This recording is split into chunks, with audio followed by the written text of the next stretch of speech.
What's going on, everybody? Thanks for tuning in. So for this video, I want to talk to you guys about how to depot to make palettes. Stay tuned.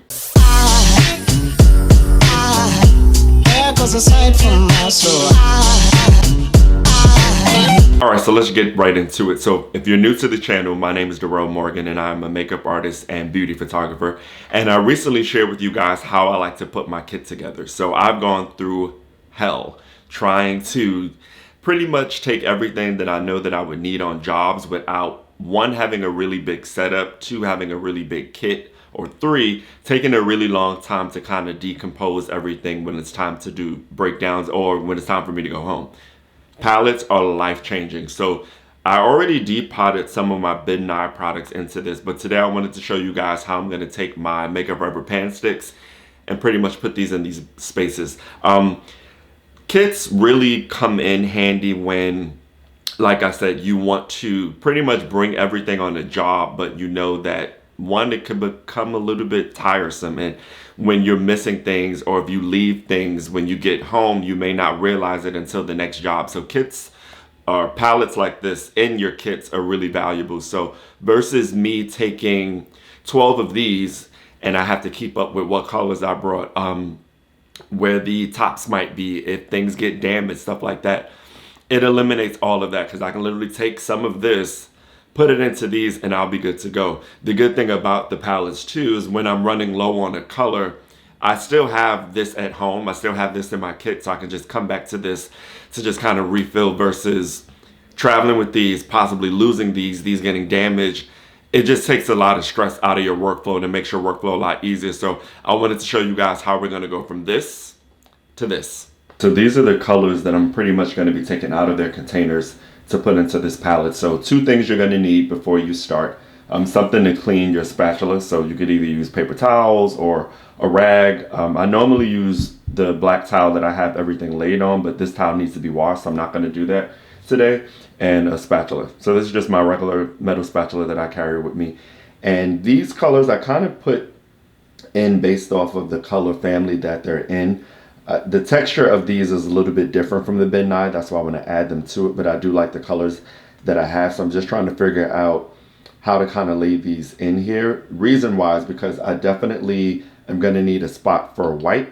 And I'm going to need a spot for a black. So if you're familiar with color theory, white, black, and grays, or making a gray from the white and the black, really gives you control over how you can manipulate these colors, right? So if I add let's say for example, we wanted to do a tone, we're gonna make a tone by adding gray to this color.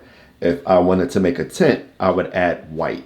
If I wanted to make a shade, I would add black. So having white, black, or making a gray from the white and the black that you have is really going to give you control over your colors and the intensity of them, the darkness of them, the tonality of them. So I definitely need to keep two spots open for white and black. So I think I'm just going to go ahead and start with this gray in the center and then just kind of figure out how these other colors should go in. Being that the yellow family was the last kind of slot that I have here based off of our color wheel, yellow is on this side, and across from the yellow would be like a violet or anything in the blue violet family or red violet. So the closest thing I would have to a blue violet would be this blue. So I'm gonna start with the blue in this slot and then just kind of work my way around from there.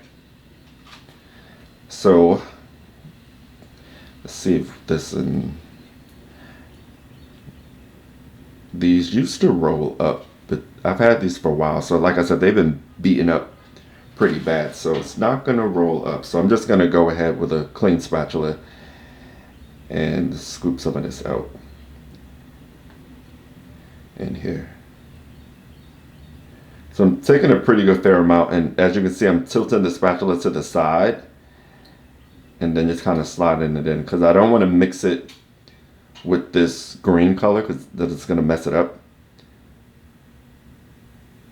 And we'll get a good amount in this well to fill this up. And these are so creamy. So I think that that's pretty good. So now this will definitely be my backstop. So when I see this well getting low, I can just come back to my kit and add some more. So I'm just gonna clean this paper towel. Like I said, you could do this with a black towel too. We'll go with the tail. I know some people like prefer their palettes to be smooth.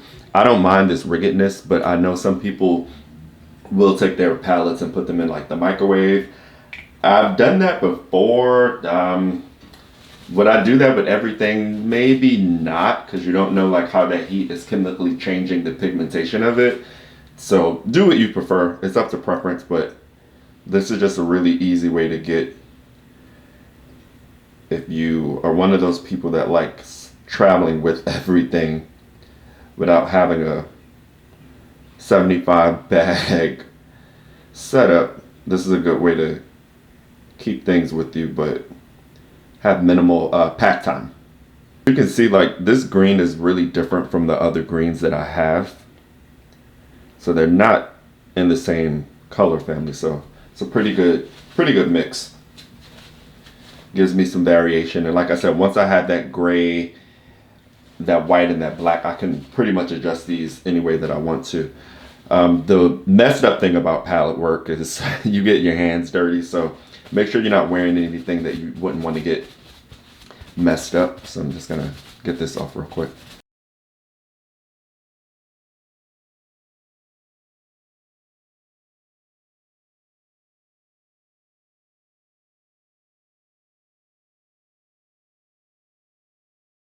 So this is our finished palette. So like I said, I did leave a slot for the white and the black, and I decided to leave out this hot pink color.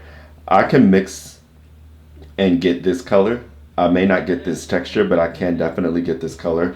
So like I said, I really think it's important for me to have the white and the black. So I'm gonna go ahead and get the white and the blacks and add that in at a later time. But yeah, this would be pretty much good for lips, for eyes, blushes. If you're doing something artistic, kind of editorial, this is really great. And I pretty much condensed all of these colors, so this way I'm not traveling with a bunch of these. So hope you guys enjoyed that video, but have fun. Vizia Art palettes, definitely worth the investment. You can do anything in these. I probably would stick away from anything liquid because it's probably going to dry out, but creams work amazing in these. Some people do pigments and glitters. I don't really do a lot of that in my work, but having colors like these, just in case I want to play around, always works pretty good. And it travels really, really well. But hope you guys enjoyed.